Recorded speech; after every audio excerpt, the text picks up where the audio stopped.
আমাদের সন্তান প্যারেন্টিং স্টাইলের ফলাফল হিসেবে স্পষ্ট হবে। প্রথম পদ্ধতি, বৈশিষ্ট্য এবং ফলাফল। আমি যদি স্বৈরাচারী হই, খুব কঠোর হই, তাহলে আমি তাকে উচ্চ নিয়ন্ত্রণ করব, সাংঘাতিক নিয়ন্ত্রণ করব, মারধর করব, ভীতি প্রদর্শন করব। তার মধ্যে কি তৈরি হবে? আত্মহত্যার ঝুঁকি তৈরি হবে এবং সে বিদ্রোহী হবে। বিদ্রোহ করবে সে। বিদ্রোহ করলে তো অন্তত তার ভেতরের যে ইয়েটা আছে, রাগটা আছে, সেটা সে প্রকাশ করে ফেললো।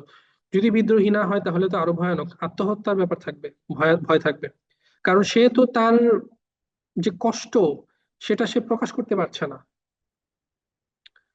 তো প্রকাশ করতে না পেরে এটাকে দিন দিন তার ভিতরে জমাতে জমাতে জমাতে জমাতে একটা সময় মনে হবে যে এত কষ্ট কেন আমার জীবনে, এত কষ্ট কেন আমি বহন করব, তার থেকে মরে যাই। তাহলে তো আর আমার কষ্টগুলো নিতে হচ্ছে না। একবারে তো মরতে গিয়ে একটু কষ্ট হবে, একবারই তো কষ্ট, দৈনিক এতবার কষ্ট পাওয়ার চেয়ে একবার কষ্ট পাই। দেখেন, প্রত্যেকটা সন্তান লজিক্যাল হয়, প্রত্যেকটা সন্তান।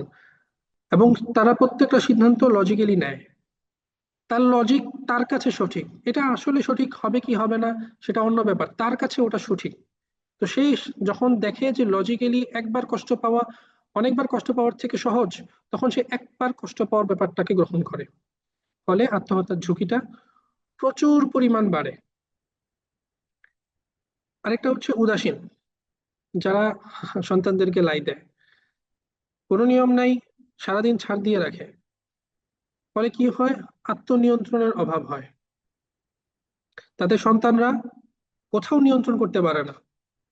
তো নিয়ন্ত্রণের অভাবে তারা দেখা যায় যে সব জায়গায় নিজেকে খাপ খাওয়াতে পারে না, সব প্রতিষ্ঠানে তারা অ্যাডপ্ট করতে পারে না সব নিয়ম। আপনি বাসায় তা হয়তো তাকে নিয়ম ছাড়া বড় করেছেন, কিন্তু স্কুলে তো নিয়ম আছে। সে যখন কোথাও খেলতে যাবে, সেই টিমে তো নিয়ম আছে, খেলার নিয়ম আছে, প্রত্যেক জায়গায় তো নিয়ম আছে।